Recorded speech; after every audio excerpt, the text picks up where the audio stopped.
Here's the Elliott wave forecast for March 7th, 2012.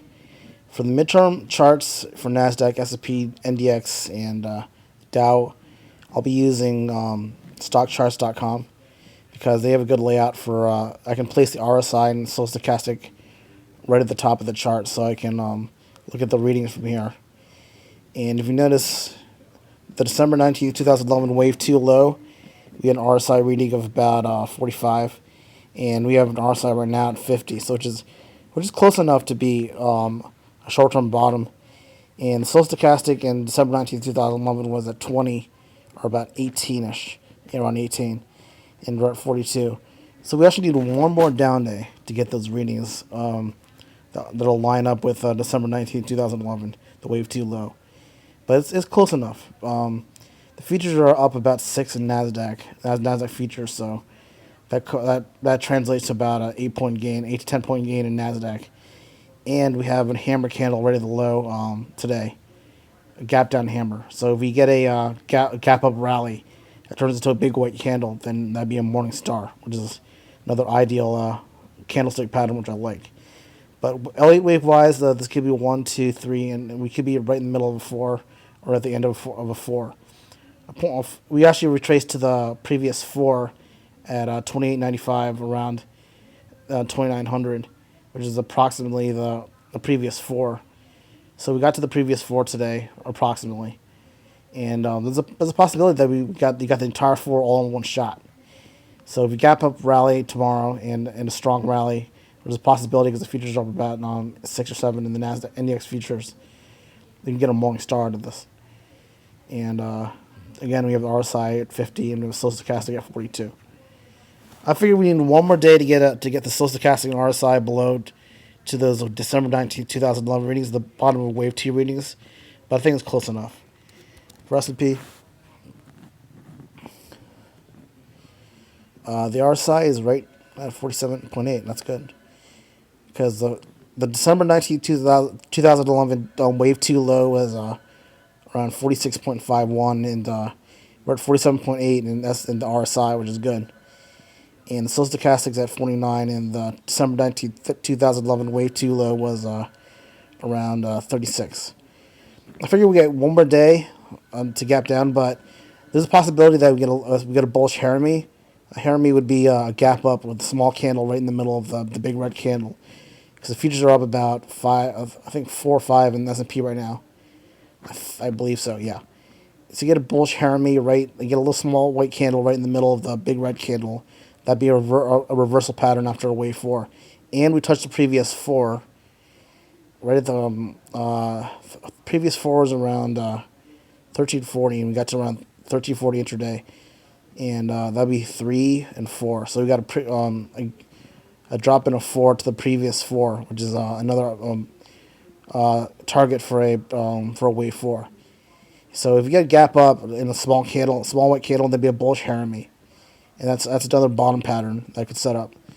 So I figure that we got the wave 4 all in one shot today, and the close of the low is, which can be good because you get a bullish Harami right in the middle of the red candle yesterday.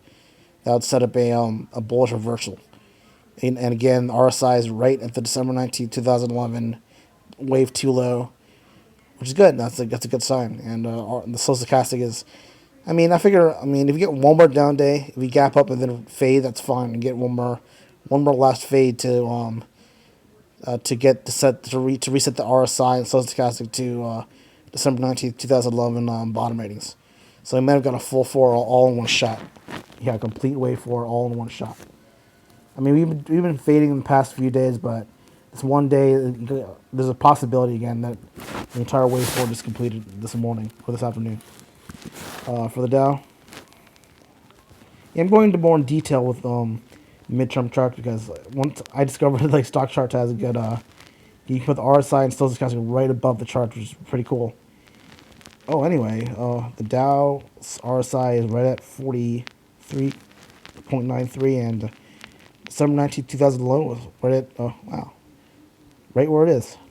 So we have RSI readings at the December 19th, 2011 low, and we have a slow stochastic. Oh, wow. Slow stochastic's right at the December 19th, 2011 low. Wave 2 low. That's good. Good, good, good, good, good.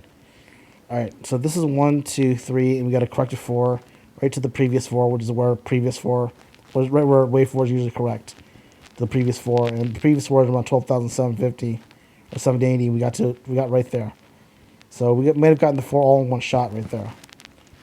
For NDX,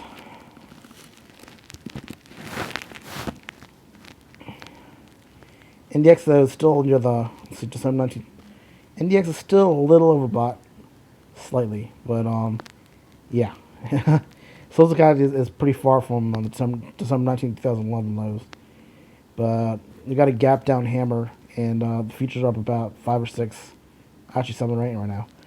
And we get a gap up tomorrow on the NDX that would set up a morning star formation. And we got right to the previous 4, so that'd be 3, 4, right to the previous 4. But the best chart right now that looks good is SPX, the S&P, because December 19th, 2011 low, the wave 2 low was right where we are right now, 47.8. So we're actually matching the December 19th, 2000 wave 2 low. And the stochastic is right near December 19th, 2011 low also. And we got a 4 to the previous 4, and we might get a bullish hammer. There's all technical analysis that I know that I use is I use candles sparingly, but when I see formations that are like Hermes and morning stars and hammers, I mention them, and I use RSI and slow stochastic a lot, but I rarely mention them in my forecast because I use Elliott wave mostly. But now that I have RSI and slow stochastic above the charts, I can actually do readings above with RSI and slow stochastic. Those two readings right here, RSI slow stochastic, those are the two main readings for technical analysis that I use. And Bollinger Bands stink, and like all other stuff you find in your readings and your charts don't work. So use RSI and slow stochastic, and you'll do pretty well. That's a wrap.